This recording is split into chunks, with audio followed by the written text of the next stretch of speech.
Hey everybody, thanks for stopping by. In today's video, we are out camping. It is going to flog down rain over the next few days. We've got a reprieve at the moment and I'm all set up. I don't care about the rain, me and the dog don't care. Today's product is a product of convenience. I wouldn't say it's a necessity. I have to have a fire when I'm camping. Must. If I can't have a fire, I'm generally not interested. I like to have an open fire on the ground, and to date I've usually never had an issue with that. It's been a very rare occasion I haven't been able to have a fire on the ground. But as people who caravan, and I like to caravan off grid, I don't like caravan parks, but those who visit caravan parks, some national park stuff like that, know that sometimes you can't have a fire on the ground. So what I went out and bought myself was a little folding campfire pit.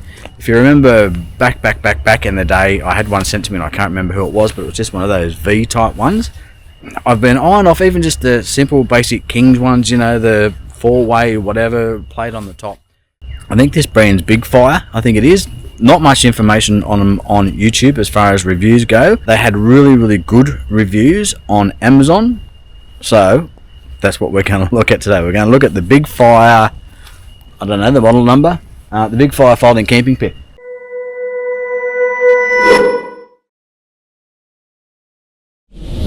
The idea here is it's going to be small enough, I think, to have a little fire here under the awning. I've gone and bought servo wood from Bunnings. I still do have the chainsaw in there, so we're going to go around and peg some wood later on. One of the requirements for me, as far as this van goes, was that it must fit in one of these storage areas for me at the back, right? Because this is my dirty area, I suppose, if you will. When I first took it out of the thing, I'm thinking this is tiny. You can see how lightweight this thing is. Specs up on the screen. Yeah, so it's called Biggerfire, not just Biggerfire, Biggerfire. When I took it out, I thought, oh, this is really small, and it's just, I've made a mistake. I spent $70 on the wrong thing. I might have to send it back. Then I put it together, and I thought, you know what? No, this is all right. I'm going to go with this. So I'll show you how quickly this sets up. This is your base, and it's all cut for, you know, obviously weight saving. So literally just unfold this, drops down onto the ground, just like that. This is the top of your fire pit. So just open it up like that. That's the span of the fire pit. That's how big it opens up. That just drops on, and there are little locking tabs that you will grab and just adjust. There's a little base that goes in the middle, and you just drop that in. Doesn't lock in as such, but it's sturdy enough. And then you've got your little cooking grate, which just sort of slots in over the top like that, so you can still feed your fire and do what you need to do. You can pick it up as well, so that probably gives you a better idea of size.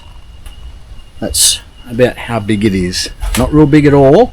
You need to remember you haven't got the coals to throw on too big a bit, so I've gone and just chopped up a heap of little rounds, get little rounds to throw in there. Certainly initially, and for longer than a bigger fire would require, it requires more attention. It takes longer to get a bed of coals. So the secret is here, just little bits like Tim's pecker.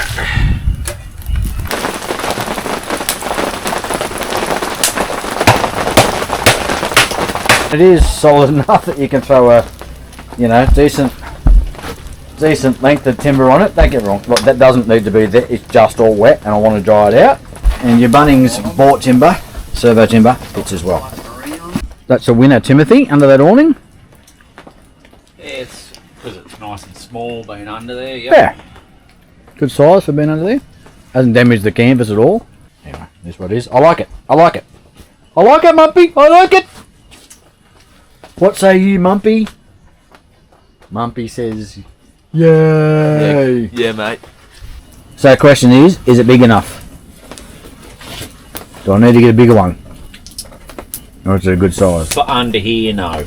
If it was for, like, the times when you can't use a fire pit, yep. If it's raining, whatever, then yep. I'd say that's plenty big enough. Because it folds up into virtually nothing, it would be a good thing to just have in the van. Yes. So if you go camping and it does end up turning to shit, at least you can have your little fire in underneath here. And anything bigger starts to take up more space. Yeah. And for the amount of time we're going to use it, I'm thinking this is alright.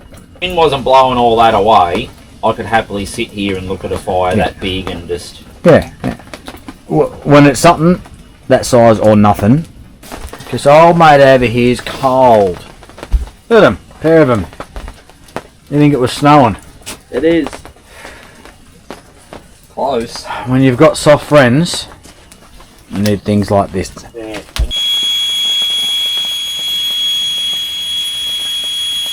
Good? Yeah, mate. Yeah, mate. That's about as excited as Gen Z get with shit.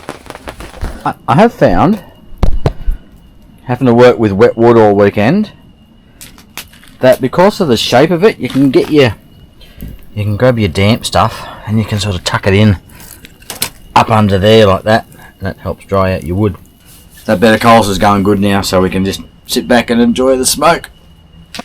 Now, one thing we did realise, well, I realised yesterday, was whilst you can put bigger pieces of timber in this, like these are Bunnings, servo type timber, if you've got a good bed of coals, you can put these over the top and this will support that weight no problem. But if you've got a nice little fire going, you've got a nice little bed of coals, and you've got this in here and you think, oh, let's put on another one, I'll move this over to one side. If you put too much weight up here, what happens is this just lifts off like this and turfs your whole fire. So because it's so small, you really need to be thinking about the balance of it.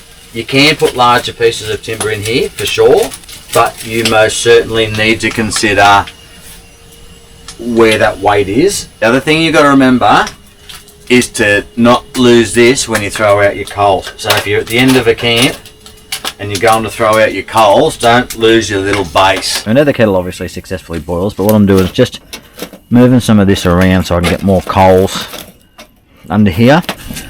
My poker stick's on fire.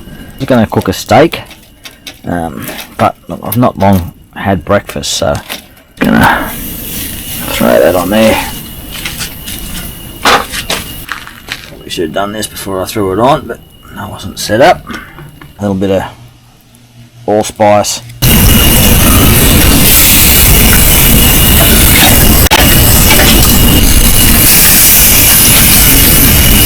You're not really cooking a heap on here. The kettle going, a little bit of steak on here. Now this is just like a little medallion steak, so it's not a massive steak. You could certainly get a big piece of rump or something that would take up this whole thing.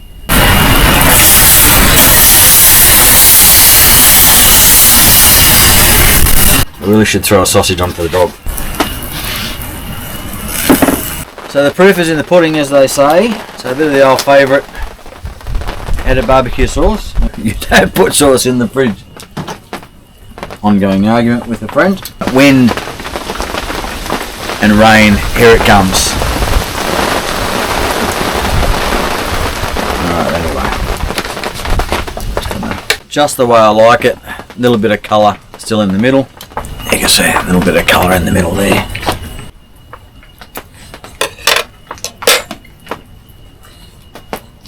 Yeah, that's going to do. That's going to work. Didn't have this, I wouldn't have had it for the last 4 days. So this has been, it's not a game changer, I'm not going to use that word, but certainly a convenience to be able to be, sitting under here around a nice warm fire, cooking a steak, boiling a kettle. All of those things that I could have done on the stove and stuff of the van.